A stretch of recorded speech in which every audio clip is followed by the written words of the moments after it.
Hey everyone, it's Karley Hall and welcome back to my YouTube channel. So if you got an xTool M1 for Christmas or the rotary attachment tool, the Pro version, I'm going to show you how to adjust it so that we can engrave on a wine glass. So this is the easiest way that I found to use these wine glasses.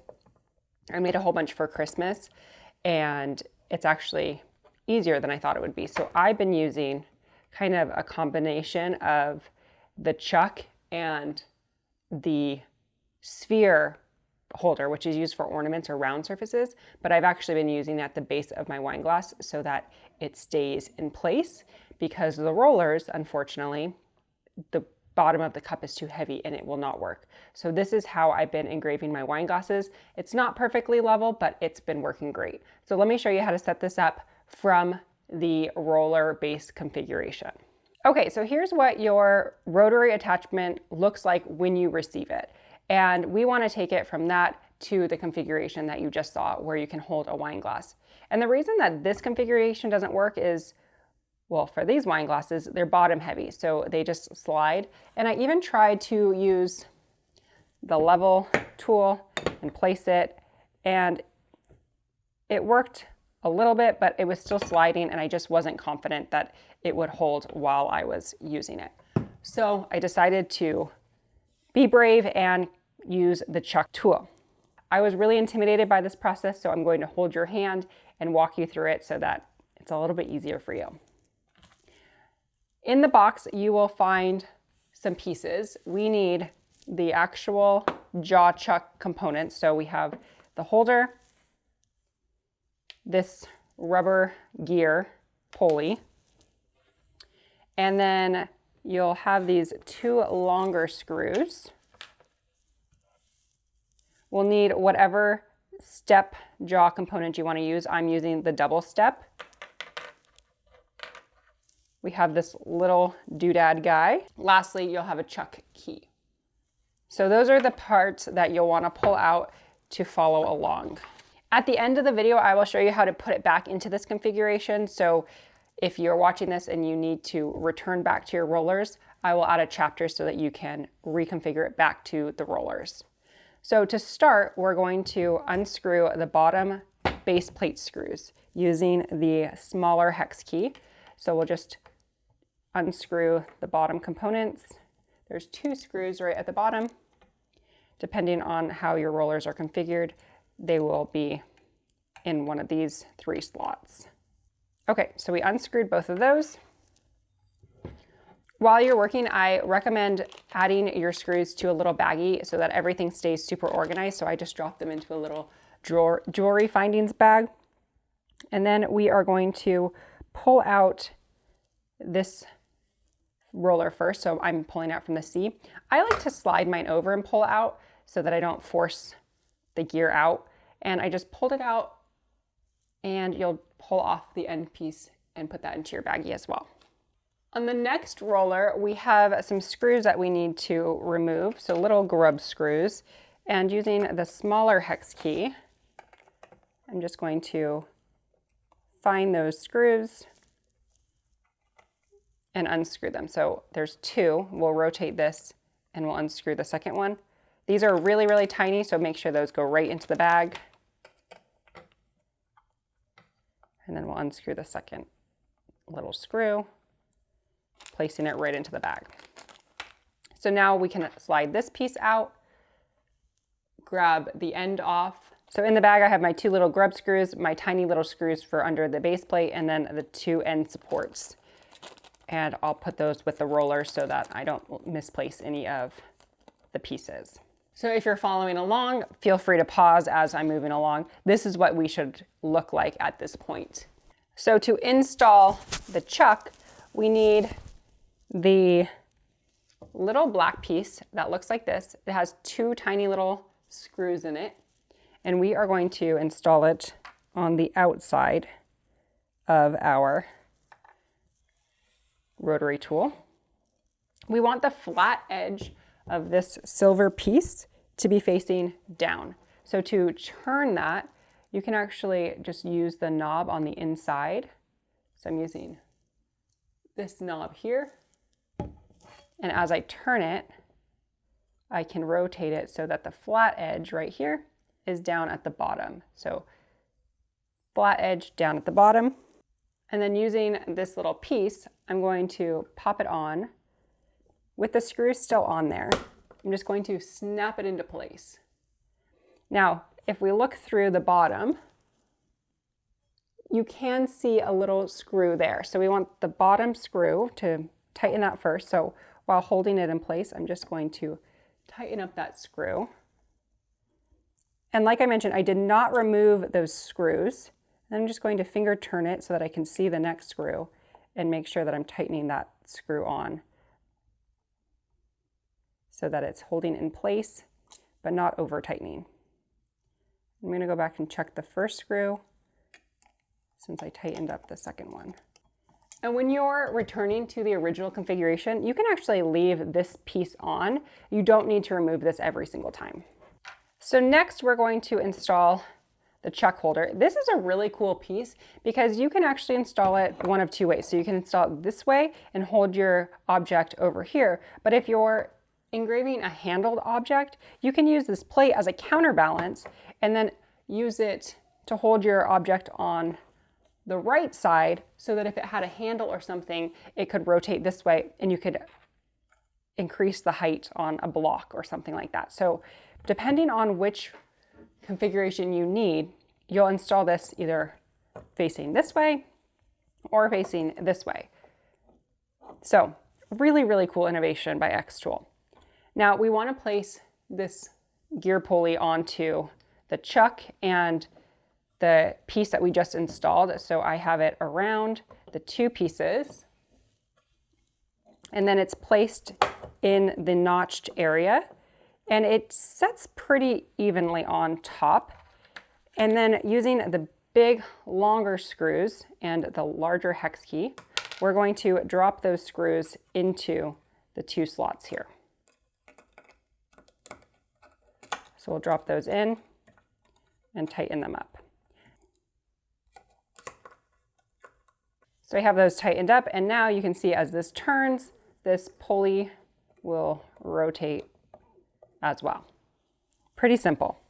So the next part I'm going to call out because it should be intuitive, but it was not to me, so I'm going to call it out. But we're going to install the double step jaw components onto this plate here. Now, the way that this works is that you can open it with your fingers or the chuck key, but when I rotate this, you can see that they're opening. So I'm just using my finger to open them. I did not open them when I first tried to install the components, and then they were too tight and I could not install the different steps because they were running into each other. So you will want to open this so that there is a gap. And then you'll decide if you want the single step or the double step. For this tutorial, we're using the double step. And in the instruction booklet, it actually tells you which hole you'll need to screw into. So for the double step, we're going to install screws into this hole and this hole on each of the different plates. So the little screw that looks like this, I'm just going to drop it in and then line it up with the second hole. And using the larger hex key, the 2.5 millimeter one, I'm going to screw that into place. And then we'll repeat that same process using the same holes, the second and the last, on each one of the steps. So the double step jaw components are installed so that the jaws are on the outside, but you can also install them so that the jaws are on the inside and then you can push out into an object instead of gripping onto the object. So the configurations, the possibilities, there's so many. So definitely take a look at the instruction manual if you are trying to figure out what is the best way to orient your rotary attachment. For this, I've done about 20 wine glasses and I liked this configuration because there was no slipping. So that is what I'm going to show you today. So now we have our wine glass and we can place it onto the end. We'll just use our fingers to open it for now. And then you'll want to turn it and tighten it. So when you're tightening it, you can see that I can just finger tighten it, but there also is the chuck key. The hole at the top, you can insert this. And then when you turn it clockwise, it tightens. So I'm kind of just putting a little bit of pressure onto the end of my cup and then turning the keys. These are like a silicone, maybe a rubber material, so I'm not super worried about it crushing the glass and shattering it, and it will hold with just the chuck. So I can take my hand away and it's holding, but I didn't love how it was making me feel. I felt like it needed a little bit more support. So I ended up adding the spherical attachment, because at the end, you can actually slide this on and I can push into my glass and lock it into place. And now I am so confident that that is not going anywhere. I can also check the level. My desk is not level to start. It's a little wonky. I need to fix that. But if I place my level onto my glass, you can see that it is not level at all, unless I engraved like right here at the highest point. So if you want to play with the level, you can raise one side of your attachment using a block or like a doorstop to raise up the side. I did not, and I was happy with my results. But if that bugs you that it's not level, I would encourage you to place an object underneath the side of your rotary attachment so that you can lift it up. All right, so now that we have this all set up, let's take our glass off and prep it for engraving. So I'm just going to loosen the end piece. And then depending on how tight you made that chuck, you can either finger loosen or use your chuck key and grab your glass off. So we're using the xTool M1 10-watt laser today. And one thing to note about that is that the diode laser will shoot clear through clear objects or white objects because it reflects. White reflects light, clear does not absorb any of the light, and so there is nothing that the laser will be able to come in contact with and actually make a difference. So in order to allow our laser to actually etch this surface or engrave the surface, we need to provide something for it to detect and for the light to absorb into. So we're going to use some black paint to create some contrast so that there is something for the light to go into.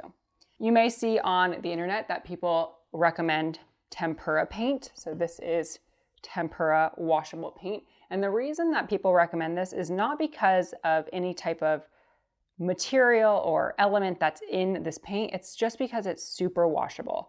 This will wash off with just water alone, and it's really affordable. It's like $2. So I will link to this. I did not love it because, as you can see on this side right here, I did 2 coats and it's not super easy to work with. There's some chunks, there's some parts that you can see through. I'm not sure if that's reading on the camera, but it's not as even as chalk paint. This side I used chalk paint and it's super smooth, coats on really evenly in one application. So I only need 1 coat and then I can just let it dry. So I'm going to show you the process with chalk paint, but if you want to use tempera paint, just make sure that you use at least 1 coat, and I would recommend 2, and let it dry naturally. Don't try to hit it with a heat gun or anything. To prep our glass, I'm going to wipe it down with some alcohol. We don't want any fingerprints or smudges on our glass so that our engrave is even. So I usually put my hand inside my glass and then just wipe it down with alcohol so that there's no debris on the outside of my glass. And then I use a dry cloth, microfiber cloth, to make sure that everything is dry. Next I have my chalk paint. This is from StarCraft. It's chalk and mineral black paint and it works great. This is just the sample, 8-ounce sample, so I'll link this in the video description if you're interested in this specific brand, because it is dark, super opaque, and works really great. So for your project, you'll want to coat the area that you plan to engrave. I like to err on the side of overpainting so that if my design ends up being bigger than what I anticipated, I have a little bit of wiggle room. So I'm going to just paint around the area that I think I'll engrave. My brush was a little wet because I just cleaned it, so dry brush would have been better. Once you're done and happy with the area you painted, this next piece of advice is so important. You are not going to use a blow dryer or a heat gun or any device to heat this up. And the reason that you don't want to heat up your chalk paint is because the heat will set your paint. So it will make it way harder to wash off. And I know this because I tried it. So you'll let this dry naturally.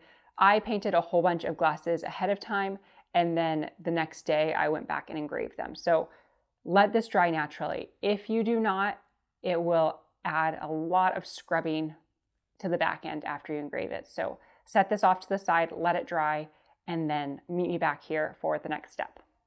All right, so before I turn on the laser, because we'll get a little loud, I want to talk about where you should be in your xTool creative space. So if you are on a page that looks like this, where we have the laser flat bed, we want to adjust it to be laser cylindrical. And then you'll see a yellow line down the center. That's really important. I've already added my artwork, so if you haven't done that, you'll want to add your image, and depending on the orientation of your glass, you may need to flip it 180 degrees, which I will talk about. And then over on the right-hand side, you'll also want to tell it that you're using a chuck. Okay, so I do need to power on my laser so you can see what's next. But I'm going to load up my glass. It's not all the way dry yet, but I want you to see what it looks like in the laser. So my glass is still drying, but I'm going to place it in a little prematurely, avoid the wet paint. But I'm going to place the end piece against the back of the glass, pushing it in, and then tightening this little screw here. And then you can either finger tighten or use the chuck key, but I'm just going to tighten it up so that it doesn't move when we're in the laser. So you can see here that my paint is still wet, so do not laser while it's still wet, but on this side, it's almost all the way dry. So we do need to let this side dry, but while it's drying, I will show you what it looks like in the laser. Okay, so then I just need to connect the cable so that I'm plugged in. And then you want your plate and the rotary tool to be parallel, this side parallel, and this side parallel to the front of the machine, so that when you're working with your images, they're straight. So my wine glass is in there. Let's power on the laser. I'm connecting my device over Wi-Fi. It's a little slower if you use Wi-Fi, but I like that I don't have to be plugged into my laser. There it is. I'll click on that.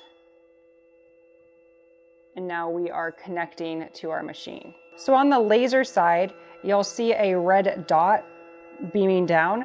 That will show you the edge of your design. So when we set the focus, that dot will be represented by the yellow line, and our design will start there and move this way. So if we want to rotate our design, you'll actually have to move it so that you're rotating your design.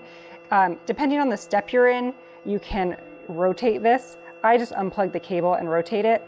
And if you want to move it over so it's more centered, you can adjust this to look wherever you want. So I'm going to adjust it and then plug it back in. Okay, so now our cable's plugged back in. And when it's plugged in, you can't move it freely unless you're on a different screen in the software. So my red dot is indicated there. My machine is on the risers. If you don't know how to take out the base of your machine and put it on risers, I will link to a separate video on how to do that. You can see on my screen here that the base is removed though.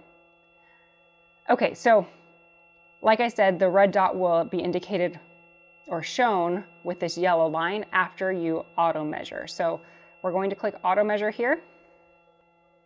And now you can see that that red dot is more accurately showing where it is on the cup.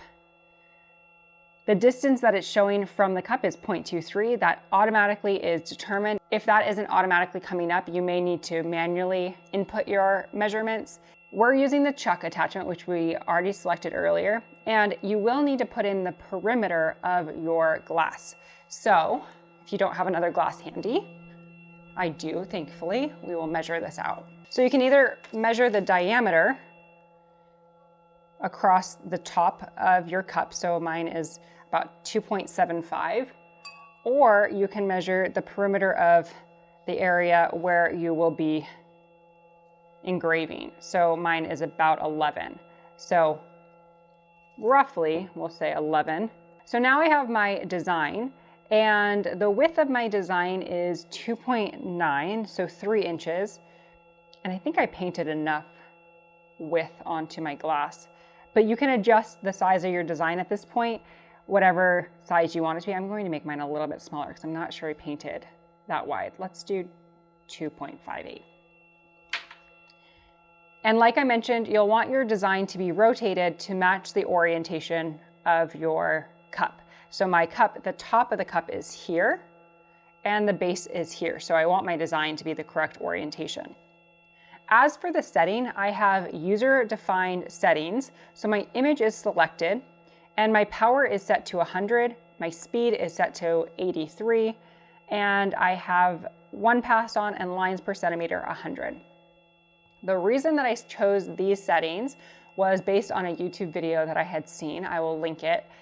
It was so informative in terms of using a diode laser and how to figure out the settings based on the wattage. So I have a 10 watt M1. So it was just really, really insightful on how to figure out the settings. So this YouTube video explained a whole bunch, and in that YouTube video, it talks about how you're basically fracturing the glass. So the laser comes down and it's shattering or fracturing the glass. So it is a little difficult to control the edges of the design. So when it comes out of the laser, I'll show you what I'm talking about. But based on that video and some tests that I did, 100 power with my 10 watt laser and speed of 83 millimeters per second, and then lines per inch 100. So you'll want to make sure that your image is placed wherever you want it to be. So you can see that my image is all within the black area. And then I want to make sure that my design is all on the right side of the yellow line so that the image can be processed. So we'll click process. And it says it will take about 9 minutes. Usually it's faster than that. And we'll want to frame our design so that we can see where the image will go. You can adjust your framing settings. So I have the light power down to the lowest setting because I don't want it to etch my glass in this process. So I have it down to 1. And then you can adjust your frame settings to be as fast or as slow as you want. I just have them set to, I think, the default at 160. So we'll click framing. And then on this side, I clicked the blue button on my machine, and it will beam down a light so I can see if I'm within my black area. I'm going to open the lid because I want to show you something. So you can see that the laser actually went through where the paint is just a little bit. And again, I can't turn it while it's in this plugged in position. So I'm going to unplug and just move it over a little bit more to this side and plug it back in. And then I just need to let my paint finish drying and then we can start it up. So I'm going to hit start and then we'll wait for the paint to dry. And then once it's dry, I'll click the start button. The glass is in there, everything's set up. The vent is vented out the window and I'm standing by. Anytime you use your laser, you want to be right next to it so that if anything happens, you're there to prevent any fires or things like that. So I'm right here watching the laser the entire time. I'm also going to start a stopwatch so that we can see how long this actually takes. So we are ready to go. I'm going to hit my stopwatch and the start button.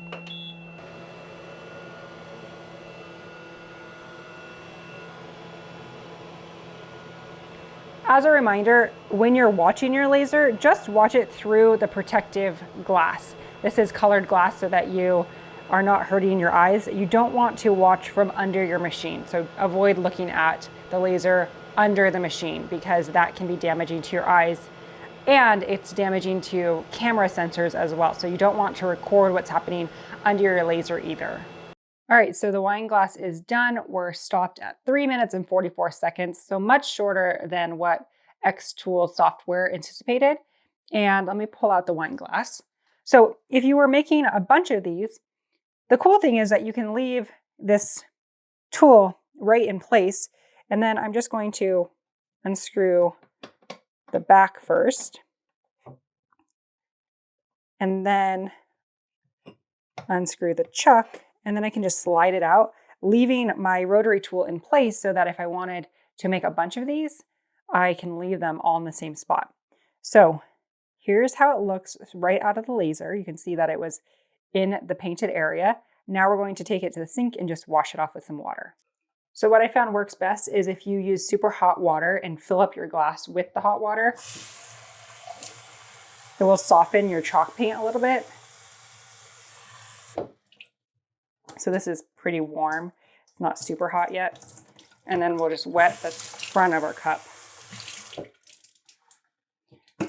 And you can see that it just kind of comes right off. So like I mentioned, it's a little bit difficult to see here, but when you're engraving, let's see if I can get this to focus. The fractures on the edges are a little uncontrollable since you are shattering that glass. So that's just something to consider. I have run these through the dishwasher and they've held up perfectly, but there are a couple of fractures that you can see along the edges. So if you're planning on selling these, I would indicate that they are homemade and that there may be imperfections because that is just not able to be controlled in terms of using the laser. And then the other thing is you can see that my lettering is a little tighter up at the top because I have a conical shape that's not even, so it's narrower at the top, and my surface was not level. So that is something to note, that my design does get smaller up at the top since I did not level it out with a doorstop or a block. So just things to note, but I absolutely love the result on how this turned out. All right, now let me show you how to put the rollers back together. All right, so now that we've engraved everything, we're ready to put the rollers back on. So we can start by removing the end piece, and I kept all my original boxes so I could just put them back in the boxes, and then I have a crate for all of the different components. If you want to take off each of the individual step holders, you can, or you can just take off the back plate here. So I found it easier to store it with just taking off that back motor. So we'll just use that same screwdriver, making sure that we're using the correct one, the larger one. And you'll kind of just fish down and grab the different screws out. So there's 2 screws. And we'll just loosen those up so that it can lift off and we can grab our gear and take this whole piece off. So again, super important, make sure that you're accounting for your screws. If you're putting them in a baggie, just make sure you're organized, but you don't need to take off the different components. You can store this all as one piece. All right, so this piece here, we can actually leave it on if you want, so you don't have to take it off. But for the purposes of being thorough, I will show you how to take it off if you ever need to take it off. So we're using the smaller hex key, and I've just finger turned the component so that I can see the screw. And then I'm going to loosen it just a little bit. And then I'm going to turn it and loosen the second screw as well. So there's 2 screws. We're just going to loosen them a little bit to slide them out. If you over loosen them, they won't fit through. And then to get it off, you just have to pull it. But I did leave the screws inside. So there's 1 screw and 2 screws. So if you'd like to remove that, you can. So to insert the first roller, this one has 2 silver ends and one has a flat edge. So this flat edge here, we want to install that back into the rotary attachment. So I'm going to spin my opening so that the screw hole's at the top and then insert the flat edge into that opening. And then using one of the little grub screws, we're going to use the smaller hex key and place that into the hole and just tighten. You don't want to over tighten any of these. You just want to feel a little resistance and then stop. So we don't want to strip any of these screws. So don't over tighten them. And then we'll repeat the process, just rotate and then use that second grub screw. For this step, it is important which orientation this piece sits. So we want the metal side to face our roller, and then the side that's a little recessed will face out. So this metal piece will face the end. So we're going to place that into the slot and make sure that our roller sits inside there. Underneath the base of the rotary tool, there's a slot for a screw, and we can just screw that into place. Make sure again that we're not over tightening. So we have that in place.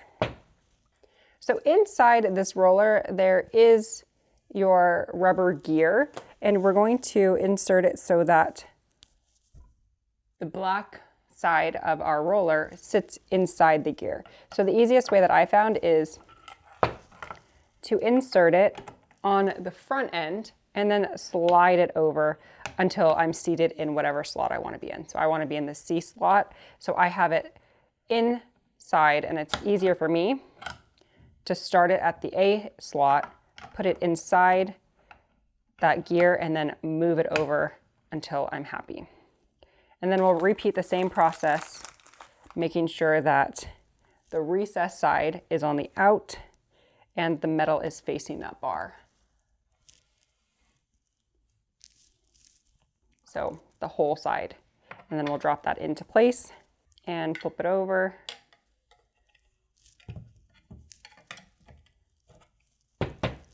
To screw it into place. Using the smaller hex key, we'll screw that down until it's giving us a little bit of resistance. All right, so now you're back to the original configuration. So if you want to use this to do cylindrical items or anything that needs to just roll, you are in the position that you need to be. I hope that was helpful. If you need links to anything in today's video, you can find those in the video description. And if you have questions, make sure to leave those in the comments. If you found this video helpful, I would love if you consider subscribing to my channel so that you don't miss any of my new content that I put out weekly. Thanks so much for being here, and I will see you in the next video.